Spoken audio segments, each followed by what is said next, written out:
यानंतर आता बातमी आहे कांदा निर्यातीला बसलेल्या फटक्याची। बांगलादेशमधील हिंसाचाराचा फटका हा नाशिकमधील कांद्याला बसलाय। भारताने सीमा सील केल्यामुळे कांद्याचे शेकडो ट्रक हे अडकल्याची माहिती मिळते। नाशिकमधून दररोज 50 ते 60 ट्रक हे कांदा बांगलादेशला घेऊन रवाना होता, त्यामुळे कोट्यावधींचे व्यवहार हे ठप्प झाले। काही दिवसांपूर्वीच बांगलादेशमध्ये 50,000 टन कांद्याच्या निर्यातीसाठी केंद्र सरकारने परवानगी दिली होती। देशांतर्गत बाजारपेठेमध्ये कांद्याच्या दरावर परिणाम होण्याची शक्यताही वर्तवली गेली आहे। आपण ग्राफिक्सच्या माध्यमातून समजून घेऊयात। भारताकडून बांगलादेशची सीमा आता सील करण्यात आली आहे। कांद्याचे शेकडो ट्रक हे सीमेजवळच अडकलेले आहेत। कोट्यावधींचा व्यवहार यामुळे ठप्प झालाय। नाशिकमधून दररोज 50 ते 60 ट्रक कांदा निर्यात केली जाते। बांगलादेशामध्ये 50,000 टन कांदा निर्यातीला परवानगी आहे।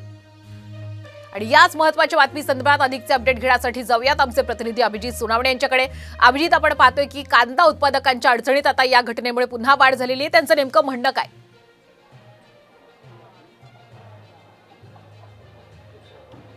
नाही, खरं आहे, कारण बांगलादेशमध्ये जी परिस्थिती उद्भवलेली आहे त्यामुळे नाशिक जिल्ह्यातल्या कांदा उत्पादक शेतकऱ्यांना त्याचा फटका बसतोय। कारण नाशिकमधून दररोज 50 ते 60 ट्रक कांदा जो आहे तो बांगलादेशला निर्यात केला जातो। मात्र मागच्या काही दिवसांमध्ये आपण पाहिलं तर कांद्यावर ची निर्यात बंदी असेल, त्यानंतरचं निर्यात शुल्क असेल, निर्यात मूल्य असेल, यामुळे कांदा उत्पादक शेतकरी सातत्याने संकटात सापडलेला होता। आणि आता बांगलादेशमध्ये जी परिस्थिती उद्भवली आहे त्याचा देखील मोठा फटका जो आहे तो कांदा उत्पादक शेतकरी आणि कांदा व्यापाऱ्यांना देखील याचा फटका जो आहे तो मोठ्या प्रमाणात सहन करावा लागतोय। कारण कांद्याची निर्यात जी आहे ती काहीशी आता त्याच्यावर परिणाम झालेला आहे। कारण जे ट्रक नाशिकहून बांगलादेशसाठी निर्यातीसाठी पाठवण्यात आलेले होते ते ट्रक सध्या बांगलादेश सीमेवर अडकून पडलेले आहेत। त्यामुळे मोठा फटका जो आहे तो कांद्याला या ठिकाणी बसताना आपल्याला पाहायला मिळतो। नेमकं काय अडचणी येत आहेत कांद्याच्या निर्यातीला हे देखील आपण जाणून घेऊयात। आपल्या सोबत कांदा व्यापारी आहेत।